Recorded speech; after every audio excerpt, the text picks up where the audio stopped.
حضرت عائشہ جب بصرہ پہنچی تو اب حالات جو مصالحت کے ہو رہے تھے، رات کو ایگریمنٹ لکھ دیا گیا، لیکن جیسے ہی یہ سبائی فتین لوگوں کو پتا چلا دونوں جماعتوں میں صلح ہو رہی ہے، تو دونوں جماعتوں میں صلح کی بات سن کر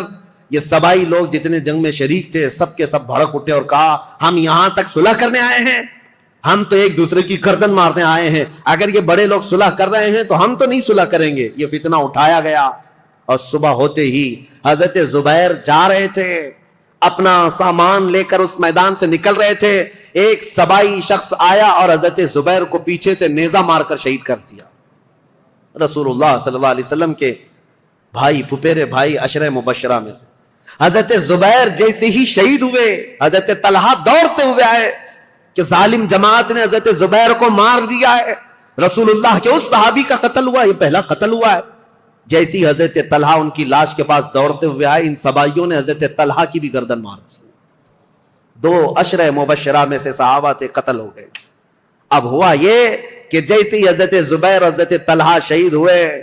تو یہ جو جماعت آئی تھی ان سب میں یہ اعلان ہوا کہ حضرت علی کے ساتھ جو جماعت آئی ہے انہوں نے وعدہ خلافی کی ہے، رات کو صلح کیا اور صبح قتل کیا ہے، اس اعتبار سے جنگ شروع ہو گئی۔ ادھر سے جو حضرت عائشہ کے ساتھ لوگ آئے تھے وہ جنگ میں کود پڑے اور ادھر سے جو تھے وہ بھی جنگ میں کود پڑے۔ یہ گھمسان کی جنگ چلتی رہی، اتنی سخت جنگ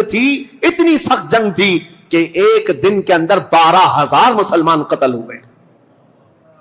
بہت سخت قسم کی یہ تاریخ ہے، یہ مجھے بتانا اس لیے بھی ضروری ہے کہ کوئی اٹھ پٹانگ تمہارے دلوں میں نہ ڈال دے۔ ہوا کیا تھا حقیقت یہ میں بتا رہا ہوں،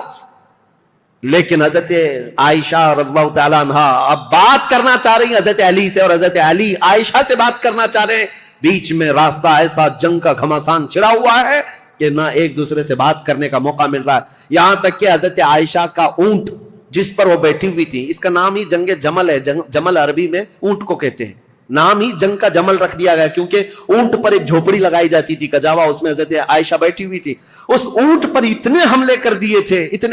دیے ادھر کی جماعت والوں نے کہ حضرت عائشہ کی حفاظت کے لیے جو ادھر موجود تھے وہ عزت قبیلے کے لوگ ان میں صرف اونٹ کی حفاظت کے لیے 700 لوگ قتل ہو گئے تھے۔ ایک گرتا تھا دوسرا پکڑتا تھا، دوسرا گرتا تھا تیسرا پکڑتا تھا، لیکن ان جان بازوں نے اونٹ کو گرنے نہیں دیا۔ حضرت علی رضی اللہ تعالیٰ عنہ نے پھر حکمت کے ساتھ فرمایا کہ یہ جنگ ختم ہوگی اس وقت جب یہ اونٹ بیٹھے گا،